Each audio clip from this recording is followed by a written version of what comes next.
Bonjour tout le monde, bienvenue sur l'Après Ciné, la chaîne du passionné. Aujourd'hui, je vais vous parler des films qui sortent en DVD pour ce mois d'avril 2016. Alors je le rappelle et le reprécise encore, ce sont mes choix et c'est pas du tout objectif, puisque je ne vais pas dire toutes les sorties DVD, bien sûr, pour ce mois. Bien, on va commencer par Jérusalem, qui est sorti le 6 avril. C'est un film qui était d'ailleurs en compétition officielle lors du dernier festival du film fantastique de Gérard Armé. Regardez d'ailleurs mon émission spéciale à ce sujet qui s'est tenue ici en France et qui est fini le 27 janvier. Voilà.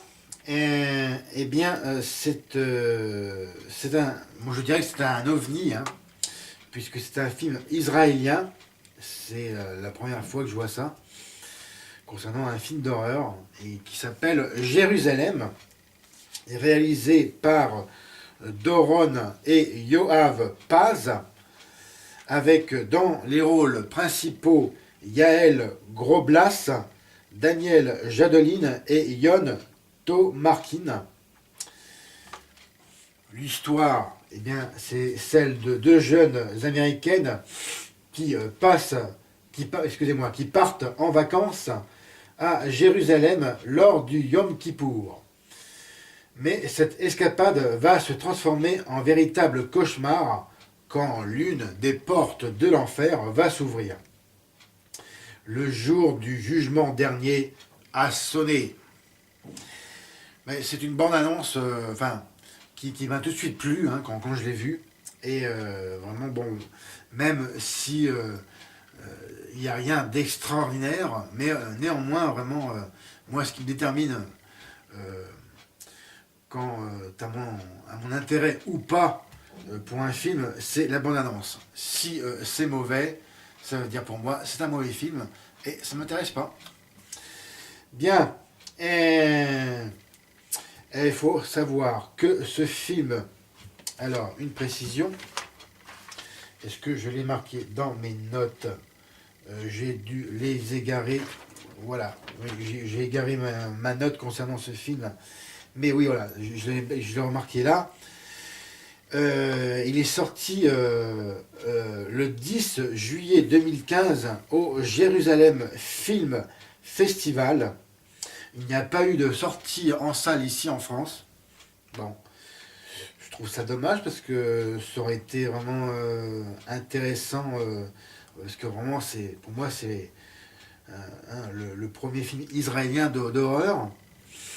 Et bon, c'est dommage qu'il n'a pas été distribué en France. Et c'est une sortie directement ici chez nous en DVD. Par contre, je ne sais pas si c'est aussi en Blu-ray. Il n'y a pas de précision.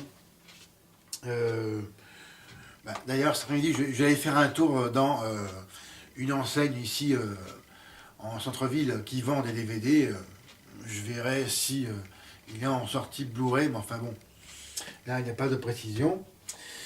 Le deuxième film, pour moi c'est la sortie du mois, puisqu'il s'agit de Star Wars épisode 7, que je ne me trompe pas, le réveil de la force, qui est sorti le 16 avril dernier, réalisé par W.J. Abrams, avec dans les rôles principaux Daisy Ridley, John Boyega, Harrison Ford et, parce que j'ai pitié d'elle, Carrie Fisher. Regardez en effet mon émission spéciale Le Réveil de la Force, où je fais assez une longue critique dessus. Et voilà, dans l'histoire, C'est dans une galaxie lointaine, très lointaine, un nouvel épisode de la saga Star Wars, 30 ans après les événements du retour du Jedi et de la mort de The One, The Alcoholic, The Only One, Dark Vador. Ici où j'ai sa tête, vous voyez, sur mon stylo collector qui ne marche plus malheureusement. J'ai fait réparer 2 fois, mais là il est naze. C'est dommage. Bon, il a 15 ans d'âge aussi. Hein. Et d'ailleurs, j'en parle aussi dans mon émission consacrée aux objets collector de la saga Star Wars. Alors regardez là. Bon. Alors je suis allé voir dans un magasin ici. Il y a une promotion. Bon. Pour le, il y a 3 DVD disponibles. Hein, différentes versions. Et il y a bien celle qui coûte le plus cher. Hein, de mémoire, je crois que c'est 35,99 €, un truc comme ça. Et c'est la version Steelbook. Ben, pour moi, oui, ça fait cher. Hein, c'est un investissement. Le problème est le suivant, c'est que eh bien, tous les bonus sont sur le format DVD. Et ben, je trouve ça en fait dommage que ces bonus ne sont pas sur la version DVD. Parce que eh bien, c'est pas tout le monde qui a un lecteur Blu-ray chez soi. Hein. Bon, moi j'ai une PS3, alors j'ai ce matériel. Mais bon, je remarque, d'ailleurs j'ai remarqué depuis pas mal de temps que eh bien, les éditions collector spéciales DVD sont de plus en plus rares, voire inexistantes. Et je trouve dommage que ce format soit délaissé au profit du Blu-ray. Voilà. C'était mon petit coup de gueule hein, pour eh bien, voilà, vous exprimer mon mécontentement parce que ben voilà, bon, moi en fait j'ai bien ma PS3, mais je ne peux pas lire le format Blu-ray pour les films, pas pour les jeux. Hein. Car ben, moi j'ai toujours une vieille télé, hein, format 4 tiers, hein, voilà. Hein. Je ne vais pas m'acheter une télé spéciale pour, voilà, pour voir des films Blu-ray. Enfin voilà, puis bon, tant que le matériel fonctionne, je ne vais pas en acheter un autre. Hein. Voilà. Voilà, c'est dommage qu'on va dans la version Steelbook, il y a juste le film. Et d'après ce que j'ai vu, tout le reste qui m'intéresse, en plus des films bien sûr, est sur le Blu-ray. C'est bien dommage. Bon, faut savoir que ce film dure 2h15. Hein, c'est un film américain. Je reviens au film Jérusalem. J'ai oublié de dire que la durée était de 1h34. Je ne sais pas s'il y a des bonus. Alors, je vérifierai cet après-midi si je trouve réponse hein, à ma question. Et puis éventuellement je vous le mettrai en bas, en dessous de ma vidéo, hein, comme d'habitude, dans le descriptif de ma vidéo. Hein. N'oubliez pas de regarder, hein, parce que je peux aussi rajouter des post-scriptum sur des infos que j'aurais oublié de vous dire. Et pour le casting eh bien, de Star Wars, eh bien, si vous avez vu ma critique, vous savez que voilà, ma nouvelle princesse du moment, c'est Daisy Ridley. Et bon, Harrison Ford, pour moi, c'est un de mes acteurs préférés aussi, américains. Le dernier film, eh bien, qui sort aujourd'hui, tiens, le 20, hein, c'est Au cœur de l'océan. que j'ai également critiqué. Hein. Alors, regardez-la si vous ne l'avez pas vu encore, ou regardez-la plus tard quand vous aurez vu le film. C'est un film américain, réalisé par Ron Howard. Vous savez, le monsieur qui jouait dans la série mythique des années 1960, Happy Happy Days, ta ta ta ta Happy Days, ta ta ta ta ta ta ta ta ta ta ta ta ta. Ça c'est Fonzie, enfin, comme j'ai pas de cheveux, hein. Pour ceux qui connaissent cette série, bah, moi que j'adorais quand j'étais petit, quoi, je trouvais vraiment super sympa. À ce propos, je fais une parenthèse, c'est dommage, je n'ai pas trouvé ça sur YouTube, des épisodes de cette série, parce que, bon, ouais, ça aurait été bien que quelqu'un pense à mettre ça, mais bon, c'est juste, voilà, une doléance, hein, si quelqu'un m'écoute, qui aurait par hasard quelques épisodes d'Happy Days. Et Ron Howard, entre autres, hein, bon, il a fait aussi pas mal d'autres films que j'ai pas en tête. Et bon, moi, c'est un bon réalisateur, avec dans les rôles principaux Chris Hemsworth, Monsieur Thor, bang, ceux qui connaissent Marvel, hein, les Avengers, Benjamin Walker et Cillian Murphy, d'une durée de 2 heures et 2 minutes, sorti en salle le 9 décembre dernier. Alors, l'histoire, eh bien, on se retrouve à l'hiver 1820, hein, le baleinier Essex quitte la Nouvelle-Angleterre aux États-Unis d'Amérique et met le cap sur l'océan Pacifique.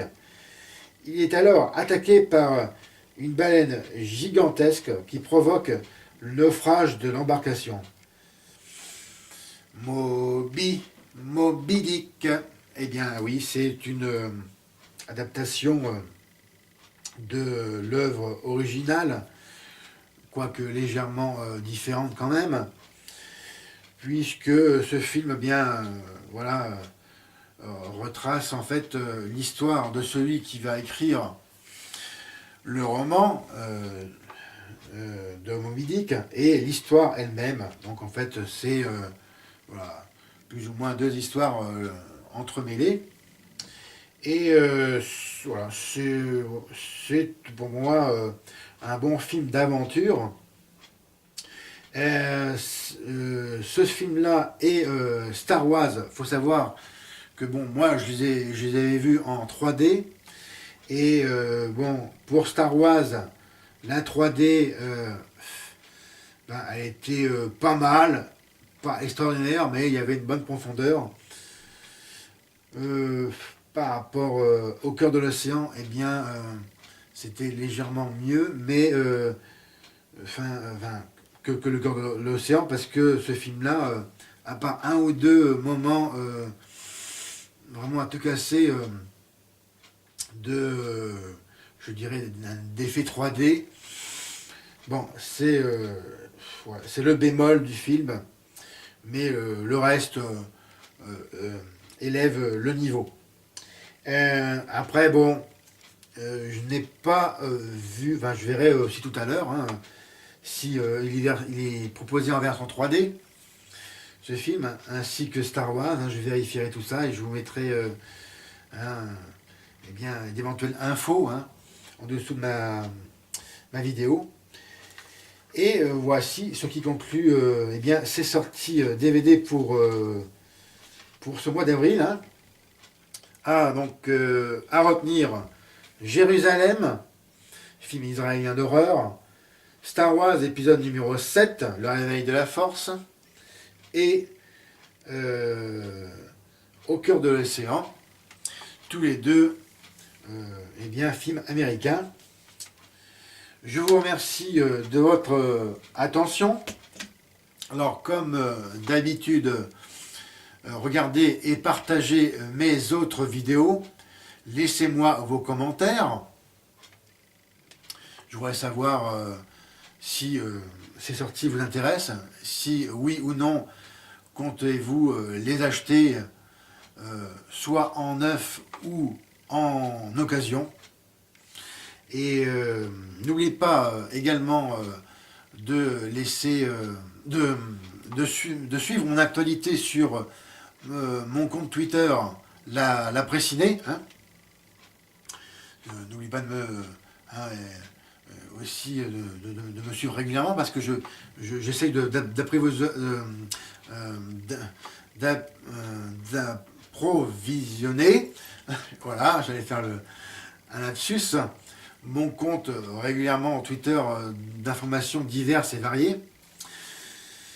Moi, je vous souhaite bonne séance, un bon cinéma. Je vous donne rendez-vous pour une nouvelle rubrique qui va voir le jour très prochainement. Je pense la mettre en ligne demain.